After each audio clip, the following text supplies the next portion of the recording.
So just a little intro on our panel today. The panel explores Ottoman Cyprus with emphasis on texts that produce and reproduce the ex-Ottoman cities Famagusta and/or Nicosia.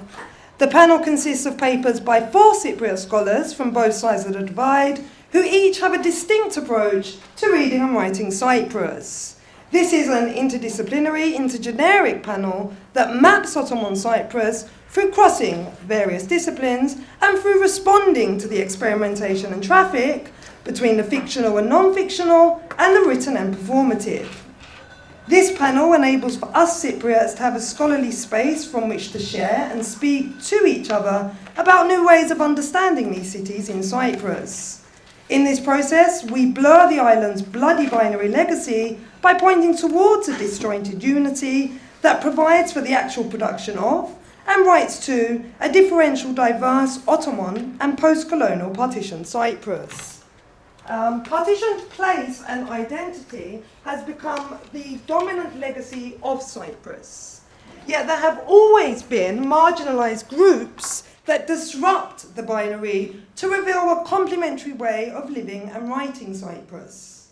An example of such a group is the Linobambaki identification, which reveals the cosmopolitan community of Ottoman Cyprus. Throughout Cyprus's history, however, this identification has been excluded, both in terms of scholarship on the Linobambaki, as well as an exclusion of the kind of Cyprus they created. Consequently, the Linobambaki have been considered an extinct community that once lived in Cyprus. However, this paper will show that the Linobambaki are a living presence that actively write back to the dominant binaries. I will show this presence through an examination of contemporary Cypriot Greek and Cypriot Turkish literatures on place, particularly those literatures that create the cities Nicosia and Famagusta, to show the competition between the dominant Cypriot narratives that put up the walls, and more specifically those marginalised diasporic narratives that blur and break through the walls that divide Cyprus. This breakthrough will show that the Linobambaki practices are adopted and expanded by the literary lived practices of both the Cypriot and global diaspora. This competing comparative approach will give way to the ultimate breakthrough that will show the construction of a Cypriot solidarity and conviviality in a differential Ottoman and post-colonial partition Cyprus. By differential here, I am referring to Lefebvre space, defined as another space that is different and excluded, the spaces of forbidden games. This is a counter space that celebrates the right to difference that for Lefebvre is synonymous with the right to read and construct space. Differential space is a truth-of space whereby the problems in dominant space are manipulated to reclaim the agency of the people and to show that space is always produced through concrete lived social practices. Dominant space throughout Ottoman and British Cyprus has most often been based on a competing narrative and binary, which evolved from a religious division, Christianity and Islam, to an ethnic division, Greek and Turkish. Throughout these moments, however, the Linobambaki disrupted the competing binary to generate a different position for themselves and for Cyprus. The Linobambaki, literally the linen cottons, are most often defined as a community of Latin Christians, or the Greek Orthodox, who converted to Islam but simultaneously drew upon Christian and Muslim practices as a tactic to avoid faith-based policies during the Ottoman moment.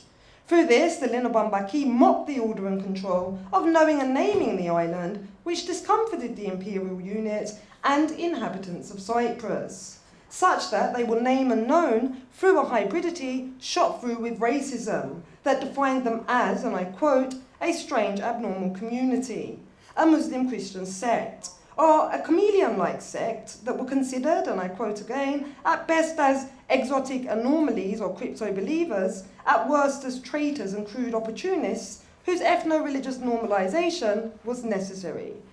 It was during British rule in particular that those practices to normalise enhanced fully, where the Linobambaki were pressured to stop playing between and to declare one or other affiliation, which led for them to become an extinct historical community, subject to racism and excluded from the official history of Cyprus.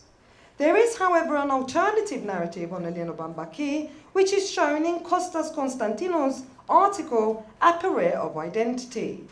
Constantino rejects the racist discourse and instead defines the Elena Bambaki practices as an enriching process of hybridity, which resonates with Barbar's notion of the third space, whereby the binary is blurred to enable for new possibilities to emerge.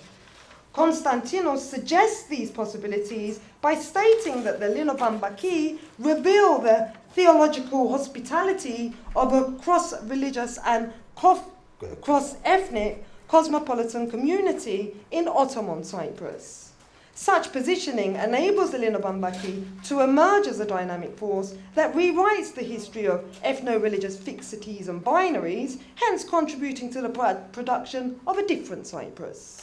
In light of this, Konstantinos states, I quote, "Today, the Elena Bambaki are all those who live in Cyprus, yet without identifying with the monumental nationalist histories.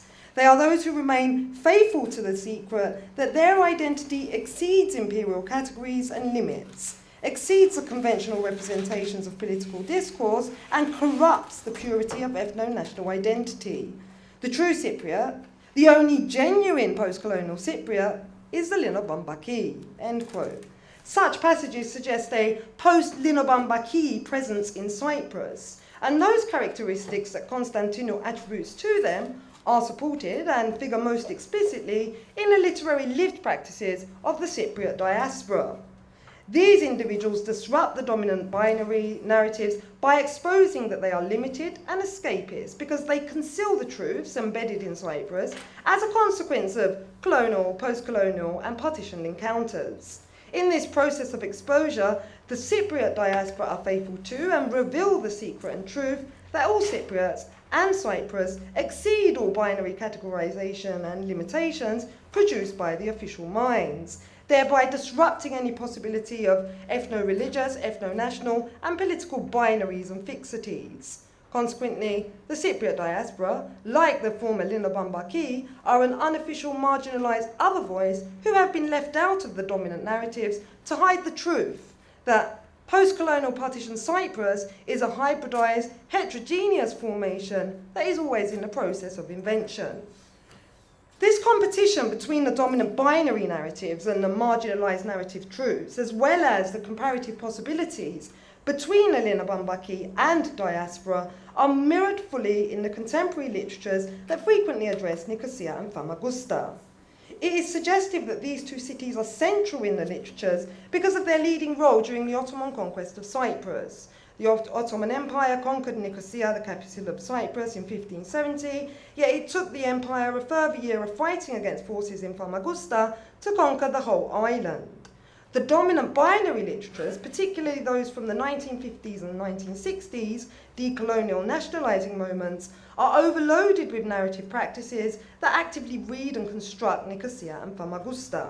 The Cypriot Turkish narratives, like for example those of Özker Yashin, construct these cities through focusing on the Ottoman martyrs, by which these cities are often mapped as the land of, and I quote, 20,000 martyrs, and through naming the martyrs and linking them to the city. For example, Nicosia is often mapped with the body and blood of the Bayraktar, the Ottoman flag bearer, whilst Famagusta is mapped with the body and blood of Can Bolat, the commander that led the Ottoman army during the siege of Famagusta. Through such mappings, the literature confirms that the body and blood of the Ottoman ancestors inseminates these cities to give birth to an Ottoman Turkish land and people. In response, the dominant Cypriot Greek narratives, like for example those of Kostas Montis, uninvent this bloody bodily construction by remapping the cities with the spirit of the ancient Greek ancestors. For example, Nicosia is mapped with the spirit of the ancient warriors of Athens and Sparta, while Famagusta is mapped with the spirit of mythological figures such as Teucer. In this process, the Cypriot Greek narratives confirm the immortal Greek spirit of the land and people in these cities. This bloody spiritual production of Famagusta and Nicosia is a dominant frame of address in the national literatures, and it is such abstract mappings that sharpen the ethno-religious binary and conflict in Cyprus.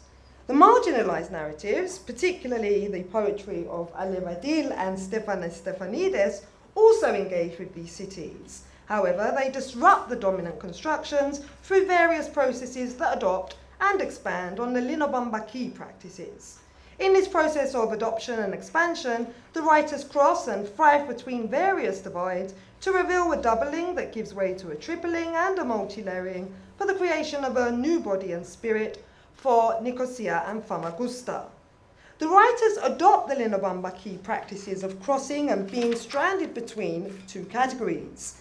This is, however, based on a spatial rather than religious positioning that captures the concrete experience of living between the actual North-South Cyprus divide.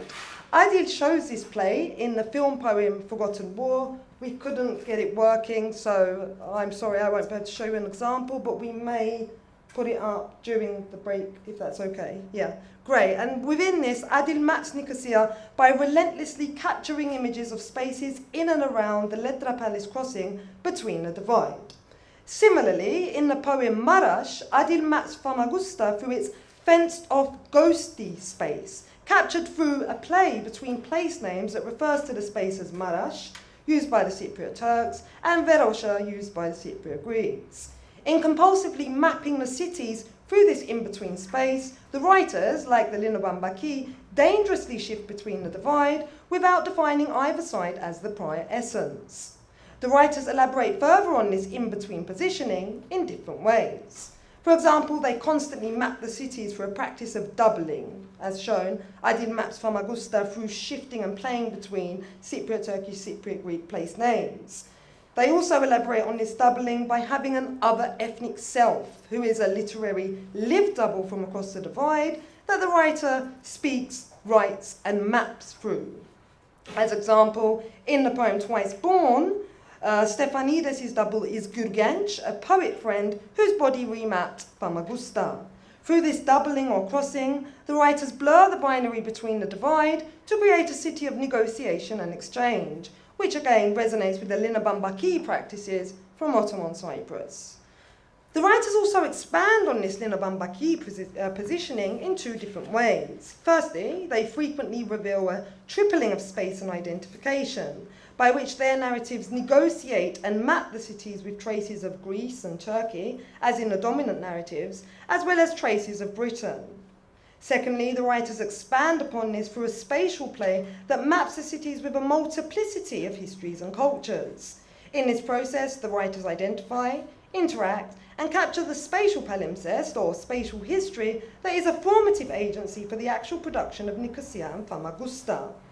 For example, in the poem Broken Heart, Stefanides maps Nicosia using the English language through, and I quote, graffiti on old walls that reveal traces of the Venetians, the Byzantine saints, the Hojas, the old tombs suggestive of the Bayraktar tomb, and a spirit of community and communion that feast on Cyprus's local produce of citrus, milk, and olives. In Twice Born, Famagusta is mapped again via the English language with, for example, Gench's body, the Jumbes, which is a fig tree that is the oldest living thing in Cyprus, to suggest that it has witnessed and been invested with many cultures, the St. Nicholas Cathedral, built by the Franks, then changed into St. Sophia and later into Lala Mustafa Pasha Mosque, a communion with half a loaf of bread, 20,000 ghosts, suggestive of the Ottoman martyrs, and the spirit of Jalaluddin Rumi, suggestive of a different spirit that is theologically and culturally hospitable. Through such spatial mapping, both writers disrupt the idea that an ethnically determined spirit, body and blood produces the cities, and instead point to a new apparition and body for the cities, which adopts and expands upon a Linobambaki-like spirituality or hospitality that is multi-religious, multi-ethnic, and multicultural.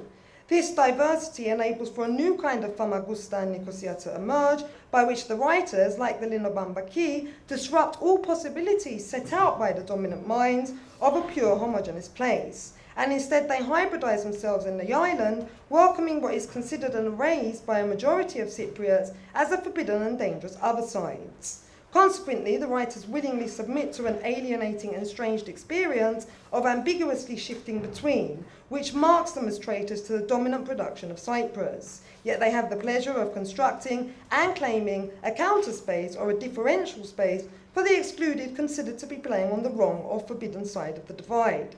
This construction is the closest definition of the writer's home, which is in fact a familiar home capturing the truth of Cyprus for all Cypriots. Through it, the writers respond to rather than forbid, and show all the possibilities within rather than depict an illusionary place without the actualities of the post-colonial partition cities.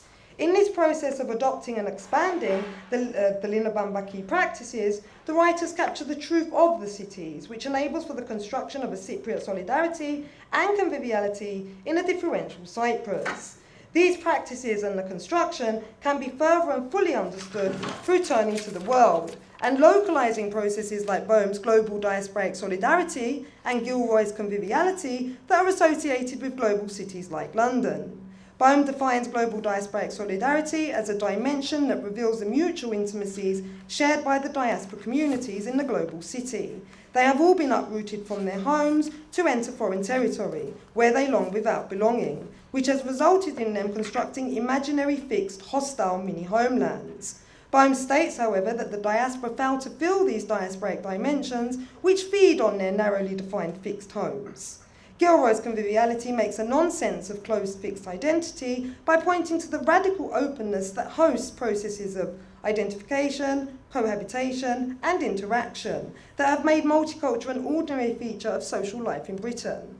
It is clear that both of these processes can provide a genuine multicultural cosmopolitanism only through a submission or acceptance of, as Gilroy confirms, a process of otherness, with a degree of mental and physical estrangement from one's own culture, history, being, thus enabling these others of the world to unite and have the right to make a differential space. These processes of solidarity and conviviality resonate fully with the lived practices of the former Linabambaki, in that the linen cottons were a group that entered into foreign lands or rule without belonging. Yet, unlike the global diaspora, they willingly submitted to otherness and played with lack and longing through processes of identification, interaction, and cohabitation that disrupted ideas of a fixed Cypriot identity and island, hence revealing that diversity and the right to difference was an ordinary condition of social life in the Ottoman city, by which these others of Cyprus were a social force that produced a differential Cyprus. This construction of a Linabambaki or diasporic solidarity and conviviality in a differential space is a condition that can be localized for an enriching understanding of Cyprus. As a result of Cyprus's legacy, Ottoman and British colonialism, post-colonial ethnic conflict and bloodshed, and the population transfer and partition, all Cypriots, like the Linabambaki and global diaspora, have been displaced, uprooted, and isolated from their closed and fixed homes, constantly to enter into unfamiliar territory where they all long without belonging. Cyprus is that unfamiliar territory that successfully hosts mutual experiences and estrangement, thereby exposing processes of Cypriot solidarity and conviviality that provide the right and capacity to create different Cypruses. However, the Cypriots, like many of the global diaspora, fail to feel these mutual processes that feed on their narrowly defined, fixed, hostile Cypruses. In this paper, however, I have shown that the Linabambaki practices capture these mutual processes to disrupt the narrowly defined, fixed, hostile Cypruses. And these practices have been adopted and expanded by the Cypriot diaspora. These practices enable for the production of a doubling, tripling, and multi-layering within these cities, which creates a Cypriot solidarity and conviviality in differential Cyprus. This creation can replace escapism, rivalry, hostility, and that which is forbidden to expose the truth of Cyprus. That is to say, the truths that traumatize, or as Stephanidis puts it, a language of lament that is mutually lived, conceived, and created by all Cypriots. This truth confirms that the islander can never escape from these processes of otherness and the cultural palimpsestic heterogeneity and hybridity, or find a solution by means of an imagined retreat, homogenization, and or banishing of history.